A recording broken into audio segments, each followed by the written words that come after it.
Remember when summers felt endless, when waiting for your birthday felt like a whole lifetime? Now, you blink and it's December. One moment, you're setting New Year's resolutions. The next, you're wondering when Halloween passed you by. You swear it was just June. But somehow, you missed the whole summer. But here's the truth. Time isn't speeding up. You're just experiencing it differently. Over a century ago, French philosopher Henri Bergson gave this strange feeling a name. He argued, we've been trained by clocks, calendars, deadlines to treat time like math, not life. What if time doesn't move in a line but pulses like a current? Sometimes slow, sometimes wild, depending on where you stand. The real question isn't how fast is it moving. It's how deeply are you living inside it? Are you swimming in it, floating above it, or being swept away without noticing? If you've ever felt like time is slipping through your fingers, that life is moving too fast to truly experience, then this exploration of philosophical time theory is for you. Subscribe now to discover how the greatest thinkers understood the true nature of human experience. Because maybe time isn't disappearing. Maybe you've just stopped paying attention.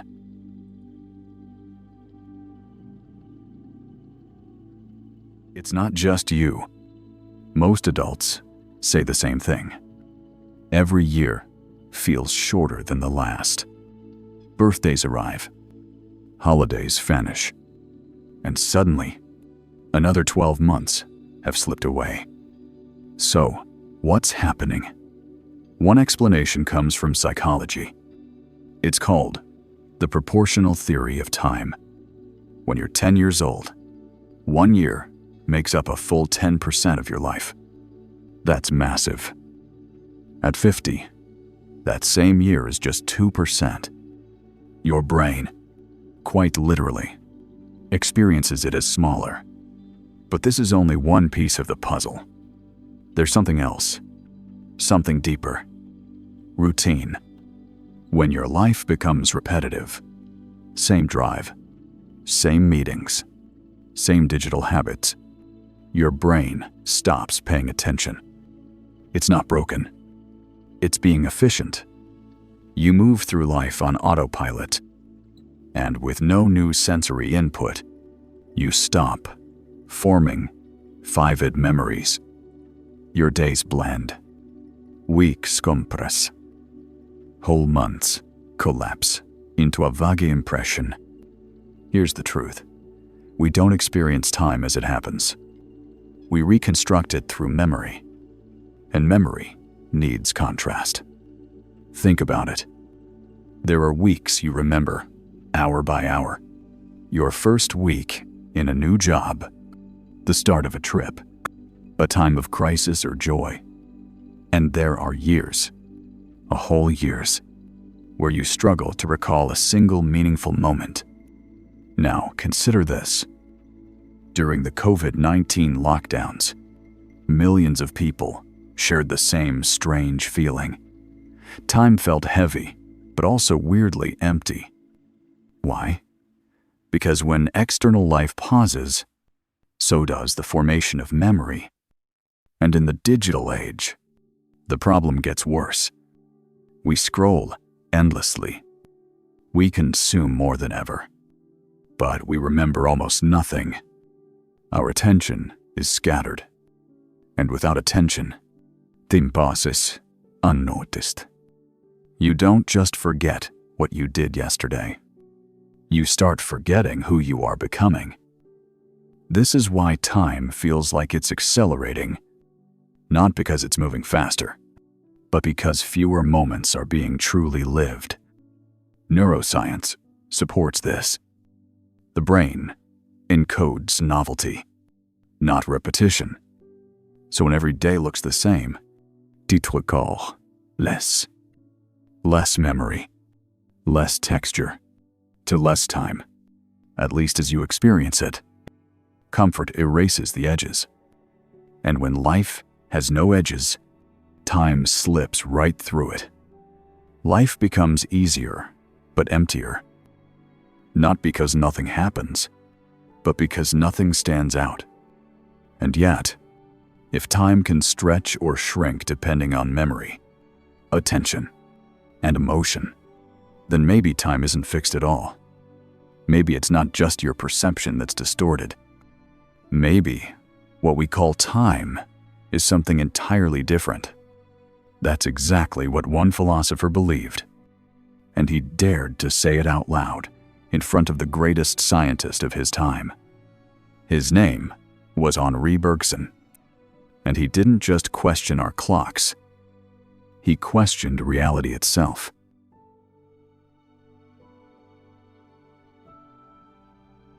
In April 1922, something extraordinary happened in Paris.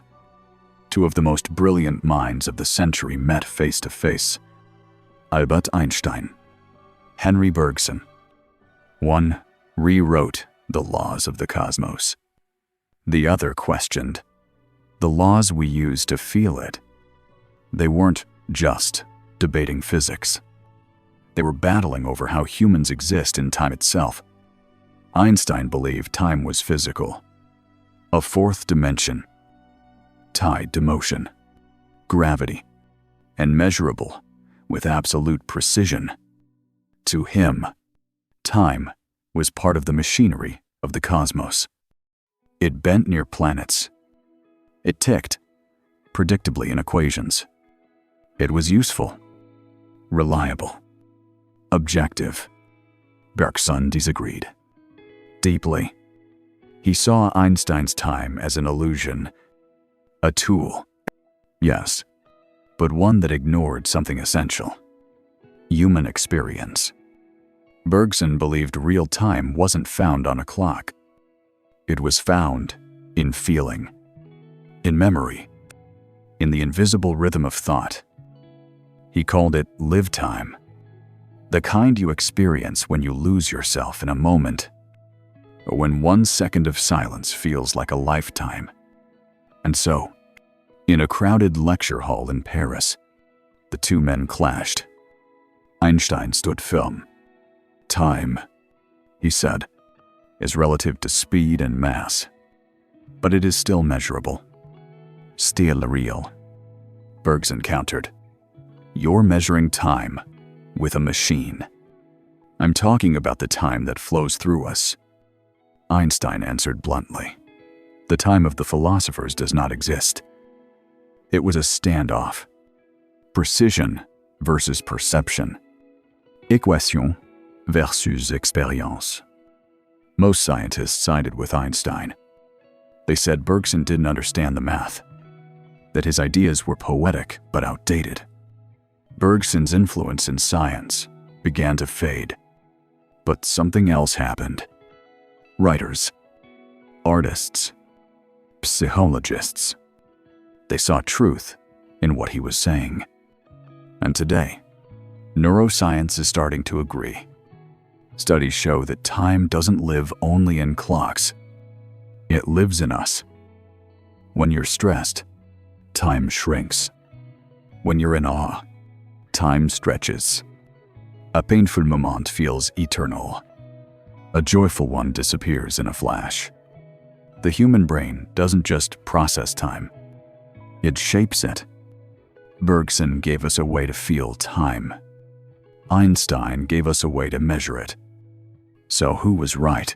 Maybe both. Because time isn't just a number. It's a story. One we live. One we tell ourselves. And one we feel. So if clock time isn't the full picture, what is? Not the seconds you count. Not the hours you plan. But something deeper.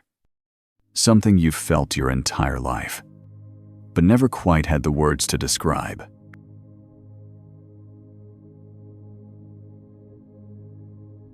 So what exactly did Henri Bergson mean by real time? He called it la durée, French for duration. But not duration in the sense of counting seconds. Duration as something lived, felt, experienced from the inside. Bergson argued that modern life mistakes the map for the territory. Clock time is a map, linear, mechanical, measured in identical units. Useful, yes, but not real. La Durée is the territory itself.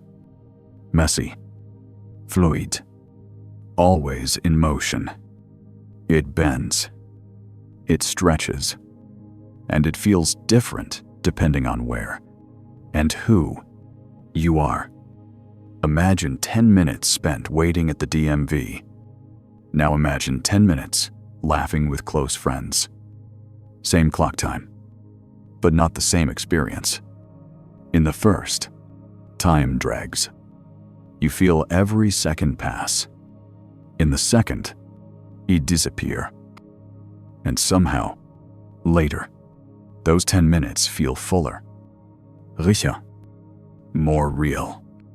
This is the essence of La Durée.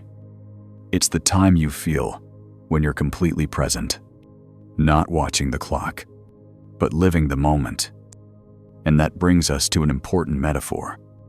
If clock time is the drumbeat, rigid, metronomic, and external, then La Durée is the melody, flowing, expressive, and internal. One sets the tempo, the other tells the story. This is why Bergson warned against letting the clock define our existence. Because when you live only by the beat, you forget the music. This intersection of ancient wisdom and modern psychology reveals profound truths about human consciousness. If you're drawn to understanding the deeper mysteries of experience and time, subscribe to explore more philosophical insights that can transform how you live. And here's where ancient wisdom intersects with modern thought. In mindfulness practices, from Zen to Vipassana meditation, you're trained to bring your attention fully into the present. No projection into the future. No clinging to the past. Just this breath, this sound, this moment. In Buddhist philosophy, there's a phrase, to be mindful is to stop flowing with the river. Not because you leave time, but because you finally return to it. You become aware of time as being not passing. Time becomes space, a place you actually inhabit. La durée isn't an abstract theory. It's what you feel when time stops and you realize you were truly here. It's your lived experience, right now, if you're paying attention. But here's the problem. Most of us can't hold on to it. Somewhere between childhood and adulthood, we lose our grip on real time. Moments blur, days compress, and la durée begins to fade. So why does that happen? If lived time is our natural state, why does it disappear so easily? To answer that, we have to leave philosophy behind and take a closer look at how the brain actually builds time.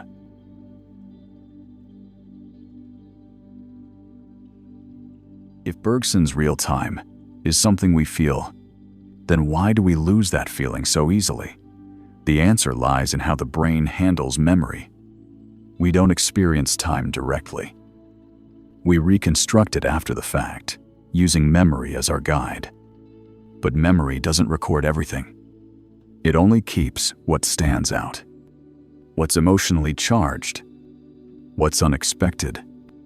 This is why novelty stretches time. When something new happens, your first kiss, your first solo trip, even a strange meal in a foreign city, your brain kicks into high gear. It encodes detail. It pays attention. It leaves mental footprints. The result, more memory anchors, more vivid recall. And time, subjectively, feels longer. This is the novelty effect, and neuroscience backs it up. Studies show that unfamiliar experiences increase activity in the hippocampus, the brain's memory center. When the hippocampus is active, it generates more timestamps. More timestamps equals more perceived time. But when your days become repetitive, that same hippocampus goes quiet. You enter routine mode. You wake up, you scroll, you go to work, you come home, you scroll through a life you're no longer present in. The brain, efficient as ever, stops recording the familiar. It saves energy, but at a cost. Because when you look back, you don't remember what you've done. You remember that nothing stood out. This is known as memory compression. Fewer emotional highs and lows. Fewer moments of surprise or risk. Fewer stories worth telling. And so, in hindsight, entire months feel like a single gray blur. Think about the pandemic years. For many, 2020 to 2022 feel like a strange blank space. The days were full, yet the memories are few. Without novelty, without motion, time lost its shape. But not all moments shrink. Some expand. Moments of deep love. Moments of sudden loss. Moments of fear or awe. They snap you out of autopilot, and for a second, you feel alive again. Emotion is a signal. And, biologically, it's tied to dopamine, the chemical that marks significance in the brain. The more dopamine a moment generates, the more likely it is to be stored, and remembered, and felt, even years later. That's the line between leaving a mark on time and letting time erase you. So yes, time is memory dependent, but it's also meaning dependent. If nothing matters, nothing sticks. And if nothing sticks, time slips. That's not just a poetic idea. It's a neurological fact. But here's the good news. Once we understand how the brain compresses time, we can begin to reverse it.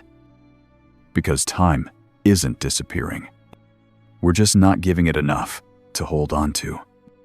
And that raises the next question. If we can't stop time from passing, can we learn to live it more deeply? The answer is yes. And Bergson left us the tools to do exactly that.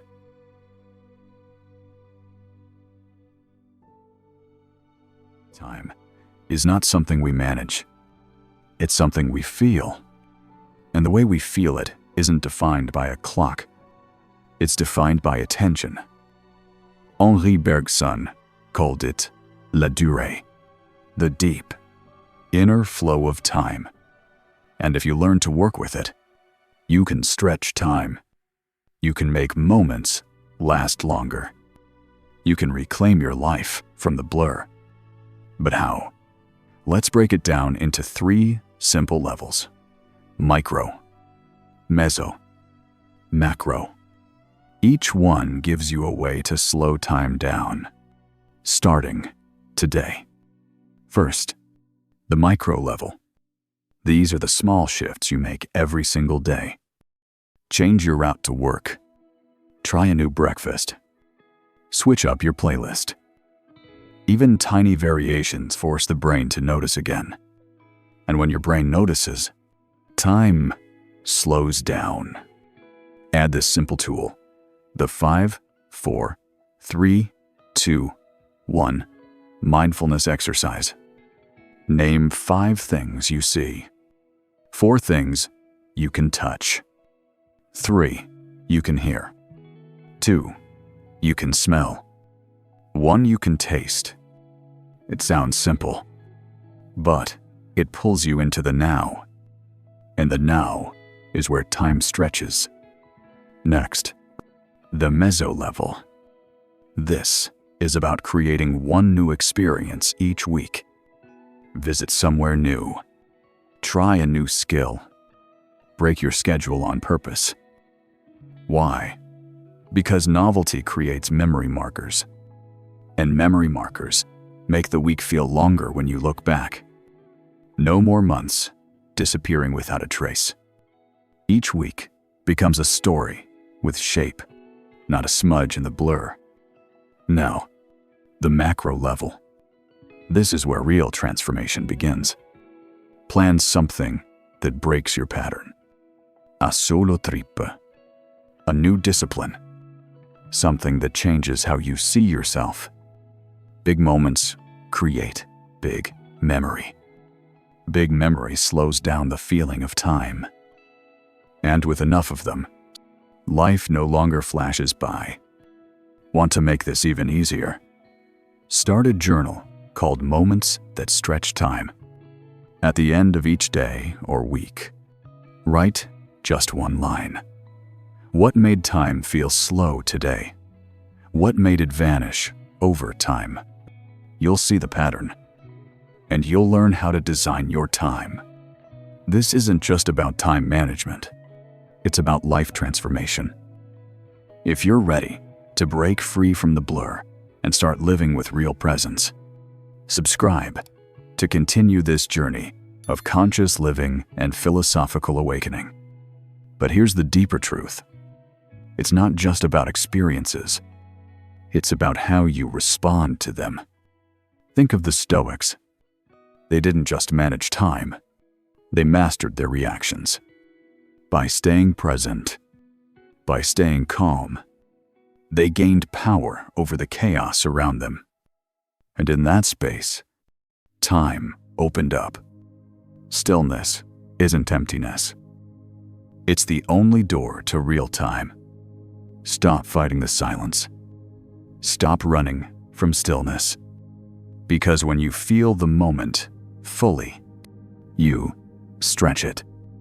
So now you face a choice. Will this year pass like a movie and fast forward? Or will you slow it down and live every moment like it actually matters? The rebellion against time. Time doesn't just pass. It vanishes when you're not truly in it. Most people don't live. They just measure. They count days, watch clocks, chase schedules, but they don't feel their hours. So here's the real question. When does time feel slow for you? When do you feel present and fully alive? It's never during the rush. It's always in the stillness. The moment of deep focus. The quiet walk. The breath you finally notice. This isn't about managing time. It's about rebelling against the clock. Living by rhythm, not by schedule. By presence, not pressure. Because clocks can count time, but they can't measure life. So don't just let the days slip by. Stretch them. Feel them. Own them. Step into the rebellion. Start living time from the inside out. If this message reminded you of what time really is, don't let it fade. Subscribe and reclaim what they stole from you.